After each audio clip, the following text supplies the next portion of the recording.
Hello दोस्तों, video start करने से पहले एक हम्बल रिक्वेस्ट है।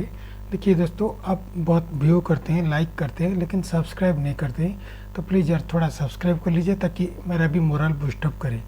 तो आज की वीडियो क्यों कर रहा हूँ, देखिए SW रिन्यूएबल एनर्जी, जिसको हम बोलते हैं स्टर्लिंग उल्सल रिन्यूएबल एनर्जी लिमिटेड। तो एक कमेंट में किसी ने बताए थे कि इसके ऊपर करने के लिए, तो मैं इसलिए कर रहा हूँ। तो उसका अगर रिजल्ट में देखिएगा, क्वार्टर फोर रिजल्ट तो अप्रैल 24 2025 में आ गया था। तो अभी थोड़ा उसके बारे में भी जानते हैं, मतलब उसके रिजल्ट के बारे में। उसके बाद थोड़ा उसके बाद न्यूज़ में जानेंगे। उसके बाद हम रियल टाइम में भी देखेंगे किस पोजीशन पर व्यू स्टॉक है और ऊपर जा सकता है या फिर नीचे आ सकता है, या फिर क्या स्ट्रैटेजी लगाना चाहिए वो भी हम देखेंगे। तो वीडियो स्टार्ट करने से पहले प्लीज़ वीडियो को लाइक एंड सब्सक्राइब कर दीजिएगा। दोस्तों, ये जो वाला कॉलम है एक क्वार्टर फोर का कॉलम है, और ये जो कॉलम है क्वार्टर थ्री का कॉलम है। तो क्वार्टर वाइज कंपैरिजन करने से पहले मैं बोल देता हूँ कि जो भी फिगर मैं बोलूँगा वो सभी करोड़ में होगा। तो पहले आती है कंपनी का टोटल इनकम। टोटल इनकम के अंदर आता है revenue from operation and other income. दोनों को अगर मिला लिया जाए हो जाएगा टोटल इनकम।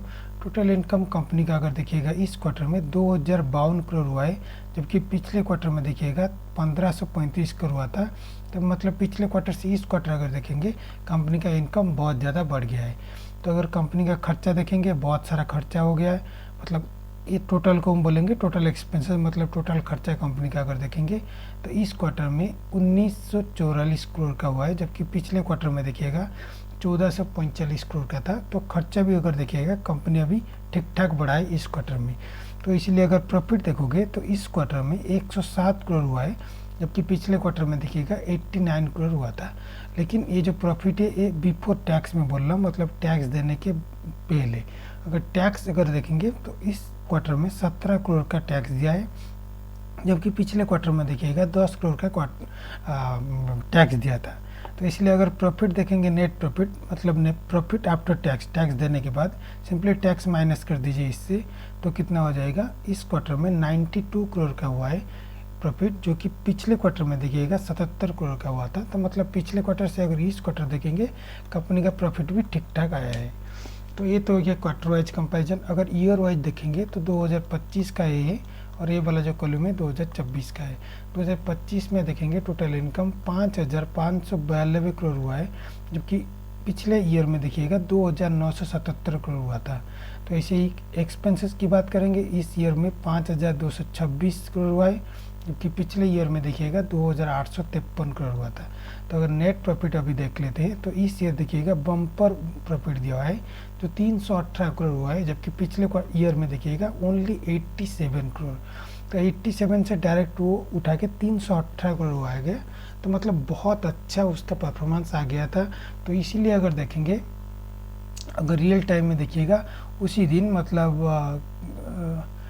24 तारीख को देखिएगा थोड़ा उठ गया था। अभी वो क्या हो गया, वो डाउन हो गया। क्यों डाउन हो गया उससे जानने से पहले अभी एक जान लेते और एक न्यूज। तो दोस्तों देखिए, स्टर्लिंग एंड उल्सल रिन्यूएबल एनर्जी वो क्या है, वो लोएस्ट बिडर था। किसमें, वो 225 मेगावाट का solar photovoltaic project in Gujarat का जो फोटोवोल्टिक है उसमें वो लोअर बजट बिडर दिया था। तो लोअर बिडर मतलब उसको ही मिल गया था प्रोजेक्ट। और वो कितना मिला था, तो देखिए 9096 करोड़ का ऑर्डर उसका मिला है। तो इसीलिए अगर देखेंगे तो कंपनी का उसी दिन में उसका ज़्यादा मतलब ये 30 मई को है, मतलब एक दिन दो दिन पहले। तो इसीलिए उसको ऊपर जाना चाहिए था। तो देखिए अभी उसको अभी नहीं गया। क्यों नहीं गया, तो देखिए अभी उसका मैं स्क्रीनशॉट ले रहा हूँ ताकि आपके लिए इजी होगा दिखाने के लिए। तो ये वाला जो स्क्रीनशॉट ले रहा हूँ देखिए, और मेरे भाई जो आपको मैंने कमेंट में जो बताया था वो शायद 485 में ख़रीदा है। उनका क्या होगा थोड़ी देर बाद देखेंगे। अभी वो जनरल देख लेते हैं। तो देखिए 764 इस पॉइंट में देखिएगा, 764 से वो लगातार वो कंपनी गिरा के कहाँ पर आ गया, 221 पर आ गया दोस्तों। देखिए अभी वो 221 से अभी देखिएगा वो ऊपर जा रहा है, लेकिन इतना ऊपर नहीं जा पा रहा है। और मैक्सिमम कितना जा रहा है, ए लाइन, और ए लाइन कितना है 335 है। ये आपको ध्यान से इसको देखना पड़ेगा, फिगर को। 335 उसका रेजिस्टेंट लाइन हो गया, मतलब इसको तोड़ नहीं पा रहा है। अभी देखिएगा उससे नीचे एक और लाइन है, वो है 288। देखिए अभी वो स्टॉक है 282.8 0.40। देखिए इसको ऊपर जाना है तो इस लाइन को तोड़ना है, और इस लाइन मतलब क्या है 288 को तोड़ना है। तो 288 को अगर तोड़ेगा वो पहुंचेगा 335, उसका नेक्स्ट टारगेट होगा। 335 को उसको थोड़ा दिक्कत होगा क्योंकि एक बार उसको ट्राई कर चुका है यहाँ पर, और एक बार यहाँ पर ट्राई करने को जा रहा है लेकिन वो फिर से नीचे गिर गया है। तो मतलब ये 3 बार मतलब थर्ड टाइम इसको ट्राई करेगा तोड़ने के लिए। अगर तोड़ दिया तो डायरेक्ट पहुंचेगा 396। तो देखिए 396 में जब पहुंच जाएगा इसके बाद उसको बहुत मतलब यहाँ पर थोड़ा सैचुरेट लेवल आ जाएगा। देखिए ये जो 51.5 है ये क्या है, ये उसका RSI है। तो जब 396 पहुंच जाएगा तो उसका RSI नियरली 70 के आसपास पहुंच जाएगा। तो जब 70 के आसपास मान लीजिए पहुंच गया तभी वो ओवर बाय हो जाएगा, मतलब बहुत जितना बाय करना था उसको ऑलरेडी कर चुके होंगे। तभी वो क्या होगा, वो भी कंसोलिडेट होगा, कंसोलिडेट होकर थोड़ा नीचे आएगा फिर वो ऊपर जा सकता है। तो मैक्स टू मैक्स 396, और इसको अगर तोड़ देगा मैक्स टू मैक्स 469 तक जाएगा, उससे ऊपर अभी नहीं जाएगा। हालांकि 469 में मुझे बहुत ज़्यादा लग रहा है। मैक्स टू मैक्स 396 यहाँ पर वो जा सकता है। और मतलब थोड़ा भी अगर थोड़ा न्यूज भी क्या आ गया या फिर पॉजिटिव एनवायरनमेंट आ गया तो मैक्स टू मैक्स 469 आ जाएगा। उसके बाद उसको कंसोलिडेट होना पड़ेगा। कंसोलिडेट होने के बाद ही वो फिर ऊपर जाएगा। क्या होगा अभी मैं बोल सकता हूँ। तो दोस्तों मेरे दोस्त जो 485 जो कमेंट में बताए थे दोस्तों, 485 थोड़ा ज़्यादा हो गया है दोस्त, मतलब यहाँ पर 485 है। तो आपको या फिर एक एवरेज भी कर सकते हैं, मतलब एवरेज मतलब जितना है आप उतना अगर ऐड कर देंगे तो क्या होगा, उसका आधा हो जाएगा। तो आधा हो जाएगा तो थोड़ा एवरेज हो जाएगा, ये भी आप कर सकते हैं। तो ये भी करेंगे तो उसका मतलब एवरेज करेंगे तो नियरली आ जाएगा 300 के आसपास आ जाएगा। तभी थोड़ा आराम से भी अगर निकलना भी चाहते हैं तो निकल जाएगा। देखिए अगर लॉन्ग टर्म के लिए लगाना चाहते हैं या फिर इसके ऊपर कब जाएगा अगर देखिएगा तो 469 के ऊपर जब जाएगा तभी उसको तेजी आएगी। 469 में जाएगा, उसका फर्स्ट टारगेट आपका होगा देन 643, उसके बाद ये होगा 764। दोस्तों ये जो मैं बोल रहा हूँ ये इस बार नहीं होगा, उसको ऊपर जाने दीजिए, थोड़ा कंसोलिडेट फिर से होगा, फिर वो ऊपर जाएगा तभी वो इतना तक जा सकता है, मतलब तभी इस लाइन को तोड़ पाएगा, नहीं तो नहीं तोड़ पाएगा।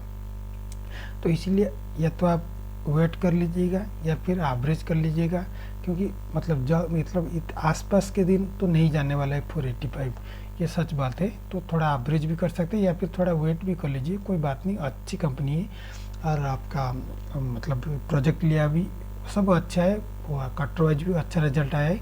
थोड़ा टाइम दीजिएगा तो, क्योंकि देखिए 51 है ना, मतलब बढ़कर कितना जाएगा वो यहाँ ही है। तो इसको ऊपर ही आपको देखना पड़ेगा कितना तक जाएगा, मैक्स टू मैक्स 396 या फिर 469 तक ही जा सकता है। देखिए दोस्तों अगर नीचे आया तो कितना आएगा, तो नीचे अगर आया तो आएगा 244 तक आ सकता है, या फिर और नीचे आया तो 221 पर आ सकता है। देखिए जो 221 है इससे नीचे अभी थोड़ा आने को मतलब इससे नीचे नहीं आ सकता, क्योंकि उसके बहुत स्ट्रॉन्ग उसका सपोर्ट लाइन है, क्योंकि यहाँ पर एक होगा, यहाँ पर एक होगा, यहाँ पर होगा, यहाँ पर होगा और पीछे भी है। तो इसलिए स्ट्रॉन्ग सपोर्ट लाइन 221 तक है। तो यहाँ पर जितना भी अगर नीचे भी आएगा तो 221 पर आके फिर से वो रिबाउंड हो जाएगा। रिबाउंड होकर थोड़ा आप अगर वेट करेंगे तो आपका टारगेट मिल सकता है, लेकिन अगर वेट नहीं कर सकते तो एवरेज करके निकल लेना। दोस्तों अब कोई भी एक फ्री टिप्स में दे रहा हूँ, नेगेटिव में कोई नहीं जाएगा। जो नेगेटिव में जाता है ना वो एक्चुअली आपको बुरा लग सकता है, लेकिन आप शेयर मार्केट के लिए मतलब परफेक्ट नहीं हो। मैं आपको मतलब बुरा लग सकता है, मैं शुगर कोट करके आपको बोल सकता था, लेकिन देखिए सच बात तो यही है। देखिए या तो एवरेज कर लीजिए या तो वेट कर लीजिए, नेगेटिव में क्यों जाइए। आप मान लीजिएगा नेगेटिव में चले गए, ये मतलब आपको एक श्योर नहीं कि आप नेक्स्ट टाइम जिसमें लगाएंगे पॉजिटिव होगा कि नेगेटिव होगा। मान लीजिए वहाँ पर भी नेगेटिव होगा तो फिर से आपका जीरो बैलेंस हो जाएगा।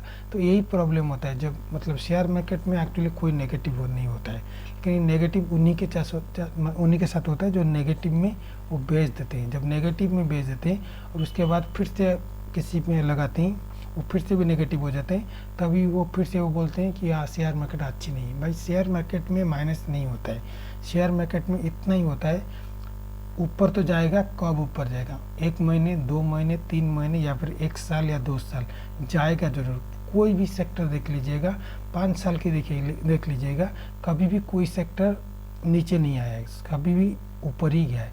हाँ, थोड़ा ऊपर नीचे जाएगा, लेकिन अगर टोटल देखेंगे 5 साल या 2 साल की रेंज में देखेंगे तो यहाँ पर ये है, उसका अगर देखेंगे तो 2 साल पर वो ऊपर ही होगा, लो साइड पर कभी नहीं होगा। तो इसीलिए थोड़ा अच्छी सेक्टर में, जैसे ये सेक्टर भी देखिए, ये सेक्टर भी अच्छा है, कोई बात नहीं। और उसका तो क्योंकि वो सोलर पे है, उसका तो ज़्यादा फ्यूचर भी ब्राइट है, तो ये भी आप कर सकते हैं। तो कोई नेगेटिव में मत जाना भाई, जो भी मतलब मैंने नाम देखा नहीं, तो जो भी है तो आप नेगेटिव में मत जाइएगा। आप या तो एवरेज कर लीजिएगा या फिर वेट कर लीजिएगा, लेकिन नेगेटिव में कोई भी मत जाइएगा। ये तो सिंपल है, आप किसी भी स्टॉक में लगाइए, नेगेटिव में कोई मत जाइएगा। अगर आप लगा रहे हैं ध्यान से लगाइए, तो ताकि आप नेगेटिव में मत जाइएगा। जैसे वोडाफोन, आप वोडाफोन में क्यों लगाएंगे? वोडाफोन में लगाएंगे तो आपको मतलब जाना ही पड़ेगा, कोई उसका कोई मतलब अभी तो फ्यूचर कोई है नहीं। आपका मेरा एक वीडियो है इस बारे में, वो भी आप देख सकते हैं वोडाफोन वाला शेयर में। तो ऐसी कोई बात नहीं, आप थोड़ा वेट कर लीजिए। देखिए शेयर मार्केट है, कोई मैजिक मार्केट नहीं है कि लगा दिए, मतलब थोड़ा तो पेशेंस तो रखना पड़ेगा। पेशेंस रखिएगा, किसी भी सेक्टर में लगाइएगा तो आपको अच्छा दिखेगा। जैसे आप सोना में देखिएगा, सोना में कितना लगा, 1 लाख हो गया था तभी वो लगा दिए। भाई जब हाई होगा क्यों लगाएंगे, जब लो होगा फिर से नीचे आया ना, तो नीचे आया तभी लगाइए। जब हाई होगा क्यों लगाएंगे, सब लगा रहे हैं ताकि आप नहीं लगाए, नहीं आप नहीं लगाना। जब हाई होगा तब मत लगाइएगा, थोड़ा उसको कंसोलिडेट करना पड़ेगा।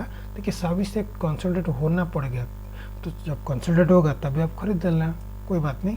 तो अगर वीडियो अच्छा लगा प्लीज़ लाइक एंड सब्सक्राइब दोस्तों यार करिए प्लीज़, 2 सेकंड लगेगा, कोई बात नहीं। आज के लिए इतना ही, धन्यवाद।